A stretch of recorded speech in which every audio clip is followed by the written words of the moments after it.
Hello, guys. How's it going? I hope you're having a great day. It's Anna here. I promised to come live to talk about blue pill, red pill, my take on it, and also how to navigate any situation or principle where it makes you feel hopeless, which is an interesting topic. So I commend you guys to ask me anything at this time because then I can explain the stuff further. I am very excited about putting this up because it's been a long time coming and I have a stack of research that I wanted to talk to you guys about, just in summary. Um, because there's a reason how I got here, there's a reason why I got here. And one of the things that I wanted to say was that there seems to be patterns and trends when someone feels hopeless about something, namely a man. So I'm going to go into this. My take on the blue pill and red pill. It's been an interesting journey because I have had men actually ask me for my input on something that is incredibly toxic to men. And when I say toxic, I mean pushes you to point fingers at something and label things a certain way and basically putting the blame on anything but yourself. And that's where the blue pill, red pill comes in. That's where comics of superheroes comes in. The trend is the same, the expression is the same. So I'm going to just talk about it right now because I feel like it will be extremely useful for you guys. Get your stuff ready, guys. Get your tea ready. I got this bit of bottle here.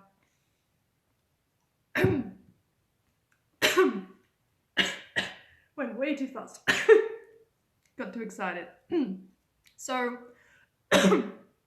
I want to give a huge shout out and thanks to a guy called Tim who actually reshared a post about a cartoon that this woman in the UK created as a result of having to do research for 18 months on subreddit and also having partnered up with a guy called Will who collected alt-right memes. And it explained so much to me as to why some memes look very disturbing and why some memes look like, well, basically people needed help. So that's the coolest part that I want to get into right now. So what is this whole thing about? Red pill, blue pill, black pill, there's a whole system about it. So what I'm going to tell you guys is that there's this label called incel. I'm going to say this in the name of education, right? There's this label called incel. It actually stands for involuntary celibacy. And it was actually coined by a woman called Alana in 1997. And she created a network, a support network online to help her deal with the fact that she just had no romantic life, basically. Involuntary celibacy. Then, 3 years later, she actually left the site and it got hijacked by a group of people. And as of that moment, it got claimed by men who feel very jealous of anyone who doesn't get it on with others, by men who feel jealousy, envy, are blaming others on their shortcomings. And it also comes from the fact that there was crappy resources for mental health, crappy resources for feeling of isolation, not being employed. There's actually a label for that. I can see where it's all coming from. And just in general, everything that gives a man that focus and that project to look into, it eliminates all of that and it puts that expression of hopelessness and pity into memes, such as the Peppy, which is apparently a frog. And there's the 3 variations of it, which is insane. It actually explains why I always felt a little bit weird by those memes, because actually expressing a guy feeling self-righteous in his feeling of shames and pity. On that account, before I go deeper, I want to tell you guys that any situation or principle or a story that gets you away from clarity and choosing a project that actually allows you to go forward to challenge yourself, blood, sweat, tears, all of that, that challenges you to get an experience and an association, develops your testosterone and your drive to pursue things. It also gives you purpose. So all of that is actually very good for you. But any system or principle, it doesn't matter what label goes under, the Matrix, red pill, blue pill, superheroes, comics, gaming, it doesn't matter. When that takes away from your greatness and your pursuit of purpose, there's something you have to reconsider. So, writing this up last night, I actually had over 1.5 pages that I was summarizing between my own research and the summary that I saw. And I thought, why am I even going into it? And I thought, you know what? There's a lot of people that don't actually know this, because this is research that is such quality and so authentic. I feel that it's part of my job to actually tell you guys more about it. So, the lady that I'm talking about is called Lily O'Farrell. You can actually find her on Instagram. She's got amazing cartoons. And she mentions that basically men of a vulnerable age between 16 and 23, I'm looking at my notes because there's so much information, between 16 and 23 are very vulnerable and feel low about their life. And that's where the whole blue pill, red pill, and black pill comes in. And they're all in stages of hopelessness and also extremism. And it's funny because as I was reading about it, I already had all kinds of flare-ups come up of extremism, of people feeling so hopeless that they put violence and chaos and all other things as a result of their expression of their own energy and where it's going. So the blue pill is the least extreme, the red pill is going into the middle, and the black pill is the most extreme. So what can I tell you guys about that? So there's pickup artists, there's men's rights, there's red pill and men going their own way, which is a huge danger. And then there's the black pill, which is basically in the category of terrorism, harassment, violence, you name it. So it's got stages. And the one that you need to kind of make sure people don't get caught into is the red pill. That's the dangerous one. Now I've had one guy share his memes with me, and like all kinds of red pill, blue pill memes and posts. I found them, well, not just partially disturbing, I find the whole thing quite disturbing, but I found that one interesting because there's a huge issue with labeling things a certain way in order not to deal with them. So just crazy things, people with issues, red flags. One is basically on the side of, let me remember this. So people labeled normies, blue-pilled, ignorant to the real world, full of feminism. The red pill believes that men are oppressed, and the black pill considers the system to be broken. So incels, the involuntary celibate will forever suffer and lie down and rot, while others have, what did I write here? Have luck, or you can try violence. So that's the black pill one. So it's interesting, right? And then you've got, so that's the manosphere. Ever since that, it developed into a huge online community. There's more than 100,000 men involved. I mean, I don't think the number's actually true. Not a lot of people do, actually. But there's that manosphere where you've got talks of men's rights, you have pickup artistry, you have Life Without Women, where men go their own way, which is basically them just trashing out society and going, this is enough, I'm going to go do my own thing. There's the NEETs, the NEETs, which is not in the army, not educated, not employed, or in training. That one is obvious for what reasons there. Then you got the Doomers, and you got the alt-right. And then you got the Pepe the Frog that I mentioned before, with like the tears and the hopelessness. And I knew that there was a reason why I was finding it disturbing, and this is why, because it comes from this particular movement. So that's a bit about that. Those are the radical memes that I mentioned. And the lady mentioned that through Reddit and through the incels, as they call it, there was a lot of like trolls. They have a lot of labels like the simps, the normies, the femoids, Stacys, and the based. So there's this thing called the Chad and the Stacy. They put labels on the people that seem to get it, have all the luck in the world, they have all the sexual experiences, they have all the resources, they have all the they basically are lucky in life just for existing, and so they get a lot of hate from these groups, a lot of envy, a lot of hate, and that's why they've got these labels. But the funniest part is that Lily, this lady, points out that they're basically hating the rest of the world for all of their shortcomings. So that's one bit of thing that I can tell you. And she finished up on the note that with a bit of empathy towards these guys and giving them some mental health resources, and also showing them that they do not need to be hypersexual in order to be successful, to get somewhere. that's like a way to combat the thing. Me, I don't really believe in so much fighting the system as finding another focus point to get into. By fighting the system, you just, by law of attraction, you increase the energy, the momentum, and the craziness of it. You don't actually tend to succeed and win. So the best thing is to show them another way of life. Show you, show him, etc. So that's one thing. So I can't believe I actually just explained all that. Oh yeah, that's right. How does this very relevant right now? So there's this thing where we blame a part of the patriarchy on putting pressure on these incels.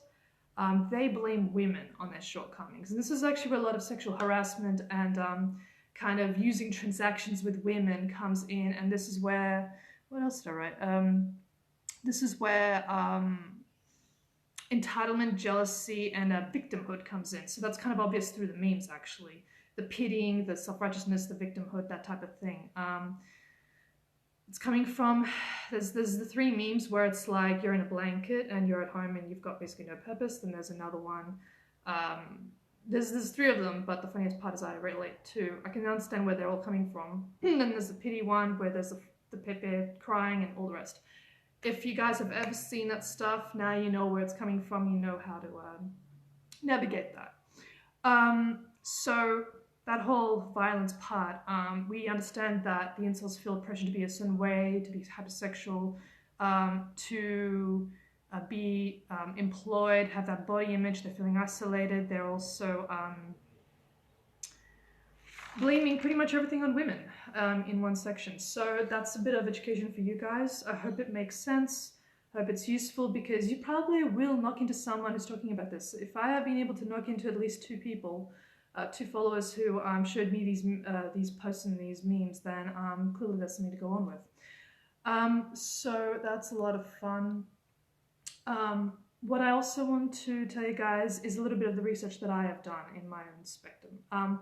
So something that I've found hugely in common with what I found disturbing and what I read was Thor. It was a book that I read, I can't remember where, it was through Kinokuniya in Sydney, but I was glued to the book. And he was talking about the origins of the superheroes. And there were actually Jewish immigrants coming in from, that had just been based in New York City. And they were just basically feeling hopeless about a lot of things, very disempowered. Can you see the association and the patterns? So they created all these superheroes, and I'm pretty sure they were the start of literally all of them that we see in Marvel Comics now. Funniest part is that their comics did not come out until, well, they were available all the time, but they were not mainstream in the shops until about World War II, roughly around that time, which is where we're getting all these war things coming in from, and why it feels like we've got a clash of the 50s values versus our values now, and also why men are looking so hard towards 1940s when roles were clearly defined and things were available. Now we have a bit of a different thing where we need to work with each other and actually come to agreements about what we're doing in this life. And there was also quite a lot of association. So you can see things are getting political. There's also a lot of association with the symbolism that was coming in from the Scandinavian myths that were actually taken quite seriously by the Scandinavians, taken down into Europe, and then Hitler would use some of those symbols from that culture, which basically diffused like all of the positive association with it, knocked it out the door basically. And then we have the comics, and so now it's a completely different association in the modern times.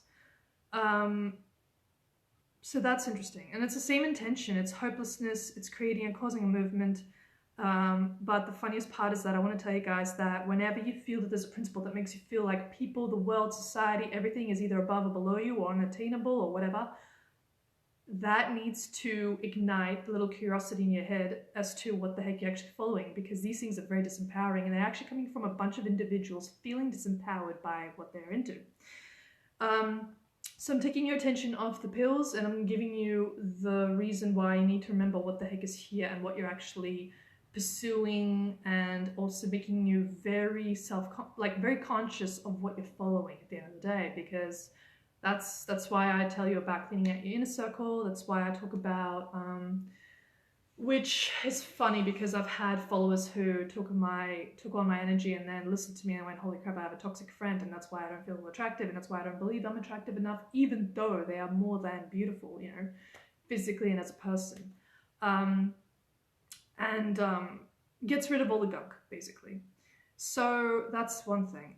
So that's those two. I also wanted to tell you guys that I have been following men like Derek Jackson, who wrote a couple of books by now about the way a mature man can actually treat his lady and what he can be doing. And he's had some interesting scandals himself, but I learned quite a lot based on how he kind of pins down on men and their perspectives. I was binging his stuff 2-3 years ago, I think, in 2018. And I think I also bought one of his books. So there's also The Uncivilized Man by Trevor Boehm. I don't know how I found him, but he does an amazing workshop and kind of, he gives a space for men to get through their issues, find out what their like divine masculine and what their uncivilized masculine does, and how that's related to the good guy, the nice guy, and the one that really gives his lady something to hang on to, which is a big deal. This is, of course, the incels are also the ones that are blaming, you know, because that transaction victimhood, they're like, well, I'm a nice guy, so I should be able to get that. So that's a lot of that entitlement. I hope this is resonating with you guys. So what else did I... The funniest part is that as I was putting down the summary, I thought to myself, gosh, there's so many things that Hard Times Create Strong Men by Stefan Aarnio mentioned, and so many insights. He went way back. Like, I'm talking Roman times. He talked about everything. Highly recommend it. He didn't talk about this. I don't remember him talking about this. Of course, having read his stuff, I know where he would stand in relation to it, but the fact that I didn't get his 2 cents on something like the red pill, blue pill movement, annoying. Anyway, so there's that. Then there's the blog that I looked at, Marriage Under Threat. You can actually Google it up, it's right there. And it takes little snippets from the Bible and what marriage is for, what commitment's for, what it's all about. It gave me, it's a very intense literature. I mean, of course, the Bible's the Bible. It's not really, it's in a league of its own. But reading that was very therapeutic for me while I was mourning my grandpa. So for me, it worked, but it also told me the ways of the woman, the ways of the man, what's going on, and how it's all developed in the form of Christianity, under the umbrella of Christianity. Then I also checked out Women and God, which was interesting and insightful because it got me out of the brain of the way society works and more into what the whole point of feminine energy is for and what it's made for. It also answered questions of who's actually superior. Basically, no one is. There's a certain puzzle to the game, but it's all aligned, and if you know how to do it properly. The lady also goes into single women and taken women and how they are in couple and their job as per God's orders, that type of thing. So as you can see, I've gone through all of the taboo stuff, from religion to spirituality to politics. I'm not afraid of talking about it. That's why I'm here. And then, I mean, those are the top things that gave me lots of clarity on what the whole point of being a couple is, because I came from my own crazy background of domestic craziness. And so I had my stepdad that I was looking up to a lot because he was kind of showing stability and capability as a man, looking after things and providing in kind of like in a sort of a partially traditional sense and also a partially liberal sense, because we've got a bit of long distance going on. He didn't say no because he had traveled quite a lot. He had supported mum for at least 10 years, if not more, until, you know, they got hitched. Then we've got family friends. I've had quite a few who were kind of my sanity anchor while the parents divorced and then as they got on with things. Then I had my neighbors. Any man, any couple that looked like they had things worked out and had peace and were actually working as a unit, I would be taking notes from. So that's a bit on that. Now, trying to figure out where I am now. So the funniest part is that this whole masculine crisis thing has come up over and over and over and over and over. But this that I just told you about has actually been the crisis points for men, and this is the expression, which I understand. Um, so, the understanding the belief and the movement behind all of this is something that I wanted to tell you guys about. So, a whole group of disempowered individuals, right? This is where it all's coming from. They can't get work, they can't get help for their physical, their purpose, their sanity, their mental health. They reach out and they go into this huge momentum, this huge movement of men who feel equally as crap about themselves, like they can't do anything. And then to make themselves feel better, they start pointing fingers at every single thing that is going wrong in this world because they want to boost themselves up somehow. Now, what tells you that you can't do the same yourself? And by that, I don't mean going into the incel movement. I mean work on yourself in terms of being in the group of right brotherhood, being in the group of the right people who will be helpful, looking towards people who inspire you but don't drag anyone down, don't call anyone else inferior. In fact, people that have had the most success know the role of everything in the world and always work on themselves. They also understand, this is a good topic in fact, celibacy. The men who understand what it's for actually use it to their own purpose. They're not going to start taking out violence because they feel so disempowered out on other vulnerable people, women, seniors, it doesn't matter. The point is that when you see where everything's coming in from and you can actually use things to your own advantage, celibacy is actually a form of harnessing sexual energy and using it in terms of creating something in your life, going towards something. Now, according to Stefan Aarnio, this is quite a big deal, and it usually is. I've heard from quite a lot of people just how powerful using sexual energy into something non-sexual, how powerful that is. And especially for men, when you have all that testosterone and all that drive and all that sexual energy going on, it's actually not an easy practice, but once you can figure out how to do it, it's so magnetic. So, because the thing is, it's not just a sexual energy, it's actually a creative force and energy, and any guy coming in from spiritual point of plane will tell you the same thing. I would know because I've been following them for more than 2 years. So this is also why couples are so extraordinarily powerful, because they have their little unit where they create things and keep things in order and actually create the unit in society. And that is why they're so powerful. But then the needs that are met for most men, such as support, love, loyalty, cheering on, a home to come to, a life companion, all the rest. These are like things that you'd be looking at in the event that you don't have that already. Or if you are, you're going, well, what's the point of it all? And I'm going, well, you need to either work on it or figure out the next step. So that's something that I can definitely tell you about that topic. So do you see how all this relates to the exact same thing and how I'm telling you guys how to navigate the idea of hopelessness? So whenever you feel disturbed by something or weirded out, or you feel like there's more to the picture than meets the eye, or you feel like something could need some work or help, then it means that it needs some work or help. It means that you need to look out for professionals. Like, there's not a lot of men who will actually man up and go, right, I need help with this and I need to step into my power and go for it. To those of you guys who are looking to date, approach women, get into long-term commitment, just remember this is the stuff to stay away from. And there's always little threads, little pieces of ideas and ideology that will come out of nowhere at any point. The funniest part is that there's a certain element of terrorism that also comes in here, because the young kids that get into this sort of movement that disempowers them also fit the rough criteria that it takes to create terrorism. The violence, sexual harassment, the belief that there's, the belief that the world's against them, that kind of thing. So again, empathy, giving mental health resources. What was the other thing that I wrote?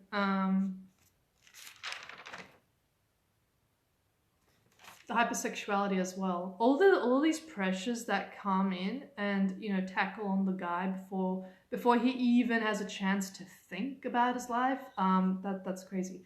It's also a side effect of crappy parenting, because if you make your kid feel that useless at home, or feel that guilt and shame around not being able to achieve a job or go into training or miss out on anything, tells you something.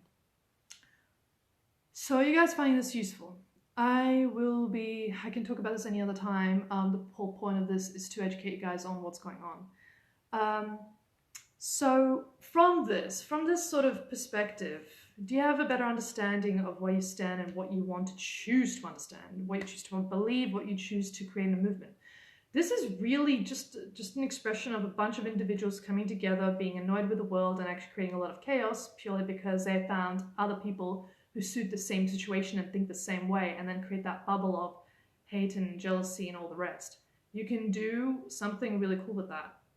You can realize that you can do the same thing, but in an empowering way. Choose your brotherhood, choose your inner circle, choose inspiring role models, work on things every day. Me, personally, especially since at the time of recording, I am getting this crazy feeling of panic whenever I'm not focused on at least 1 to 2 things every day. So I'm doing that, and I'm also choosing to go, okay, I'm going to focus on this and this. This is going to make me feel good. This is going to like improve someone's life right now. This is going to be quality information. And it's something to kind of work towards. I've got my outfit of the day. I glam up a little bit. I feel a bit more human. I feel like this is still civilization no matter what craziness is going outside. How are you going to create the same environment for yourself? That's the question. You can easily answer it by going, well, this is where I'm going. This is the direction I want. Or I want some clarity on the direction. Perfect. You're conscious of it. You're aware of it. You're about to go. Then there is the beliefs. What kind of beliefs are you taking on that are going to help you in that next step? Such as, I'm a powerful man. Right now, singleness is awesome. I can work on so many things while I'm looking for the one. If you are in a couple, you can say, I am an amazing source of provision, protection, communication, respect, appreciation for myself and my woman. And I am working towards this, this, and this as we have a house together, as we have a flat together, as we're going together towards something. And if you are dating and looking to go into long term and you're looking for that person and you're confused about what's going on, then that tells you everything you need to know. If you're confused about, you know, whether or not the girl's interested in you, if she's being too vague, you just have the conversation, and if you don't like the vibes that you're getting in return, just say so and keep moving. Women are not there to validate your existence. Women are there to add to your existence. So if she's not adding, then what is she doing? So you need to kind of follow up on that. And so by doing that, you're clearing out the energy, you're clearing space for the person who is going to add to your life come in. So none of the pill talk. It's all about you and your energy and your focus and your direction and your drive and your pursuit of greatness, which is your purpose. So guys, if you need a little bit more clarity and assistance on that, don't be afraid to shoot me a DM. We can get started on an epic journey that's going to get you guys to that confident, secure self that's going to be able to attract chicks like never before. If you want that long-term commitment, attract that woman that you really want in your life and clear up what it is that you're looking for to begin with. And if you're already in that long-term commitment and you want to create a more quality marriage, you can also, or any commitment that you're in, you can easily figure out what is it that you're actually desiring right now and what is the that next level that you want in your life and how to communicate that, how to understand and have an awareness for your situation right now. Woo, that was a load. Anyone else feeling good? So that's it for me, guys. I'm gonna go and have my brunch. It's a beautiful day today. Just been journaling all kinds of stuff. I am actually working on this thing where I read out my journal to my mom at night to kind of boost up her positive vibes, because right now she's going through a little bit of a tough time. And bond together. There's so many ways, there's so many tools you can bring into your life that's going to add value, that's going to bring you closer. For me, journaling is one of them, just because it gives me and her a sense of where I am and where my mind is and how hard I'm fighting for things and how hard I'm creating things. And it gives that safe space to just be and just appreciate for the moment, which actually gets you into the receptive mode for everything else you want. And always remember, guys, hygiene is first. You gotta get your brains together, your muscles together, your clothes together. You gotta show off what you're made of. Who can say amen, hallelujah, high five? Alright guys, have a great day. I'll be on soon enough. Love you all and have a good one.